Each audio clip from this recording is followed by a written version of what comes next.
እኔ እስከምረዳው ድረስ የሰው ልጆች ዓላማ ሁሉ ጤናማ የፍቅር ግንኙነት መገንባት ነው ብዬ ነው የማስበው። የሰው ልጅ ተፈጥሯዊ ፍላጎት ከሌሎች ሰዎች ጋር ጤናማና አፍቃሪ ግንኙነትን መፍጠርና አብሮ መኖር ነው። ነገር ግን ብዙ ጊዜ ፍቅርና መተሳሰብ መጀመሪያ ላይ አይናችንን ስለሚጋርዱት አብረን ካለነው ሰው ጋር የምናያቸውን አደገኛ ምልክቶች ችላ እንላለን። እነዚህን መጀመሪያ ላይ በትንንሹ የምናያቸው መጥፎ ባህሪያት ወይም ሬድ ፍላግ ቆይተው የህይወት ስብራትና ጥልቅ የስነ ልቦና ቁስል ሊሆኑብን ይችላሉ። ዛሬ በዚህ ቪዲዮ ውስጥ በህይወታችን ውስጥ ካሉ ሰዎች ጋር ያለንን ግንኙነት ጤናማነት የምንመዝንበትንና መርዛማ ባህሪያትንም የምንለይበትን ጥበብ በጥልቀት እንመረምራለን። አንደኛ፣ ከመጠን በላይ መቆጣጠር ወይም ኮንትሮል።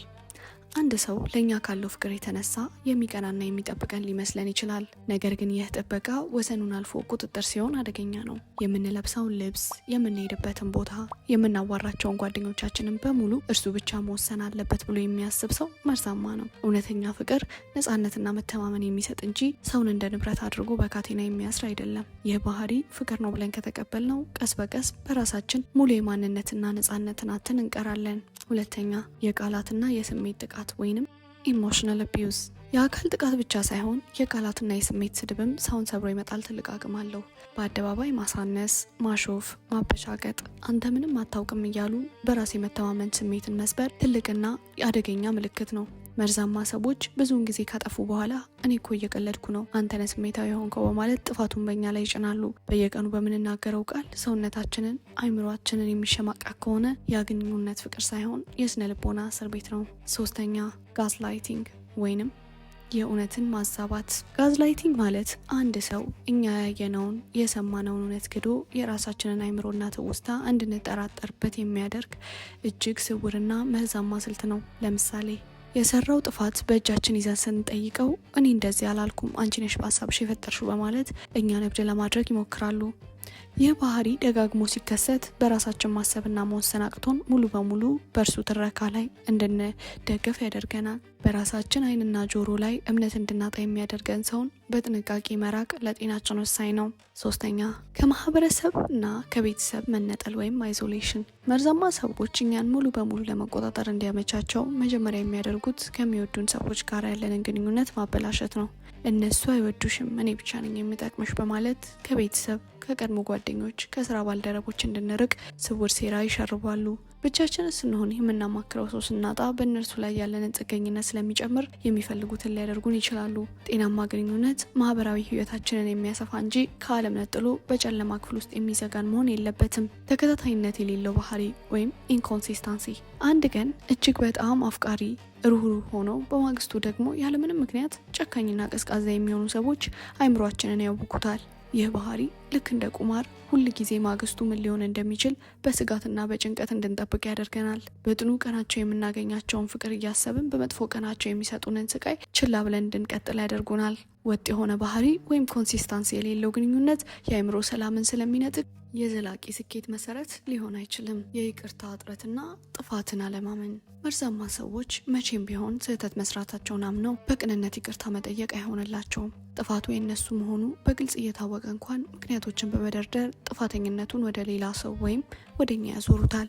አንቺ እንደዚህ ስላረግሽ ነው እኔ ጮኩት በማለት የእነሱን መጥፎ ምላሽ የኛ ስህተት አድርገው ይስሉታል። ጥፋትን አለማመንና ሁልጊዜ ራስን ንጹህ አድርጎ ማቅረብ የማንነት እብሪት እና የፍቅር እጥረት ምልክት ነው። የድሮ ፍቅረኞችን ሁልጊዜ ማጠልሸት።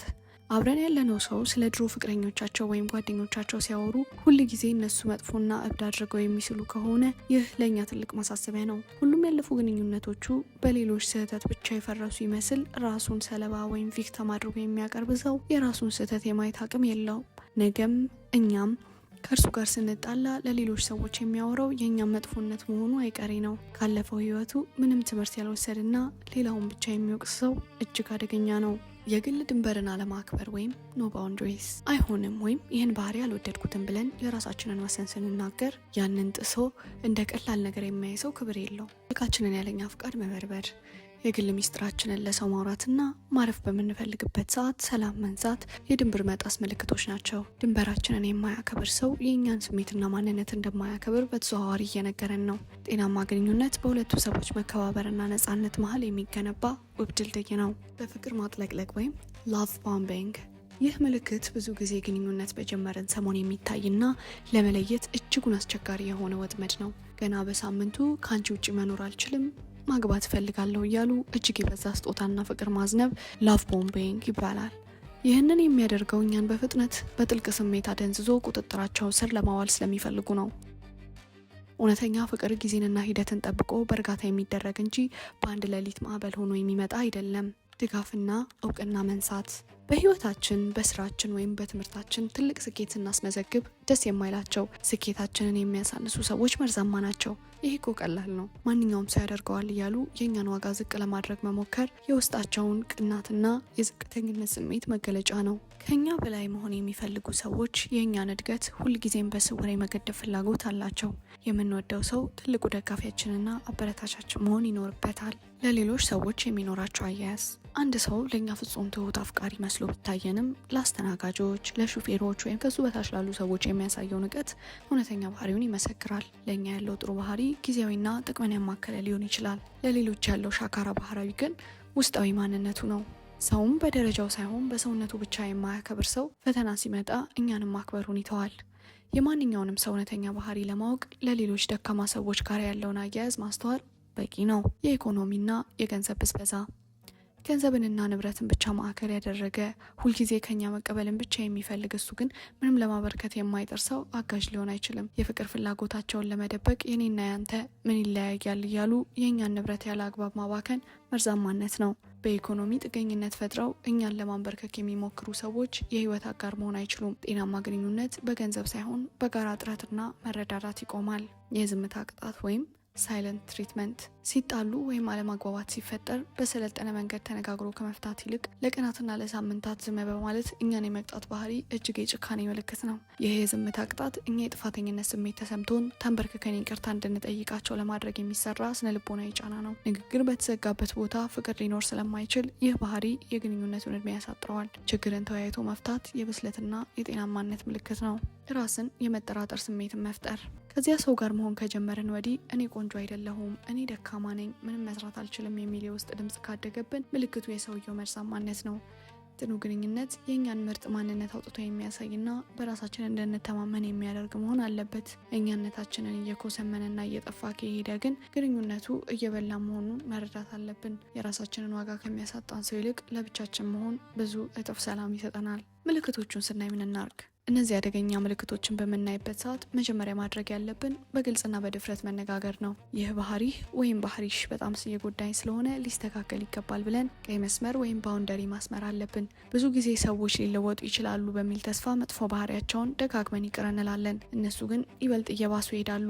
መስመር ካላሰመረንና ካላስጠነቀቅን ጥፋቱን እንደፈቀድንላቸው ይቆጥሩታል። የመልቀቅ ድፍረት ወይም the courage to leave። አንድ ግንኙነት ሊስተካከል እንደማይችልና ሁልጊዜ ስቃይና ጭንቀት ብቻ እየመገበን እንደሆነ ካወቅን የመልቀቅ ድፍረት ሊኖረን ይገባል። እስካሁን ያጠፋሁትን ጊዜ፣ ፍቅር ያሳዝናል በሚል መርዛማ ቦታ ላይ መቆየት የወደፊት ህይወታችንንም አብሮ ማጥፋት ነው። ከስህተት መንገድ ላይ ቶሎ መመለስ ትልቅ ድል መሆኑን ማመን አለብን። ለራሳችን የምንሰጠው ክብርና ፍቅር ከማንኛውም ሰው ፍቅር በላይ ቀዳሚ መሆን አለበት። የውስጥ ፈውስና ራስን ማግኘት። ከመርዛማ ግንኙነት ከወጣን በኋላ ወዲያውኑ ወደ ሌላ ፍቅር ከመግባት ይልቅ አይምሯችን ለልባችን የማገገሚያ ጊዜ መስጠት አለበት። ለምን ያንን መጥፎ ባህሪ ችላ ብለን እንደቆየን ራሳችንን መርምረን ድክመታችንን ማከም ይኖርብናል። ራሳችንን ስንወድድ፣ ዋጋችንን ስናውቅ በሚቀጥለው ጊዜ መርዛማ ሰዎች ወደኛ የመጠጋት እድላቸው ጠባብ ይሆናል። ፈውስ የሚጀምረው ራስን መልሶ በማግኘትና በማክበር ነው። ለማጠቃለል ያህል ህይወታችሁ ውድና አጭር ናት። ለአይምሯችሁ ሰላምና የማይመጥን ሰውን በህይወታችሁ ውስጥ አታስቀምጡ። ዛሬ ይህን ቪዲዮ ሲያልቅ በዙሪያችሁ ያሉትን ሰዎች ግንኙነት በጥንቃቄ መዝኑና የአይምሮ ሰላማችሁን የሚያናጉትን በረቂቅ አስወግዱ። ለራሳችሁ ክብር ስጡ። እውነተኛና ጤነኛን ፍቅር እንደሚገባችሁ እመኑ። ይህንን ጠቃሚ መልእክት ለጓደኞቻችሁ አጋሩ። ሰብስክራይብ በማድረግ ቤተሰብ ይሁኑ። በሚቀጥለው ድረስ ቪዲዮ እስከምንገናኝ ቸር ሰንብቱ።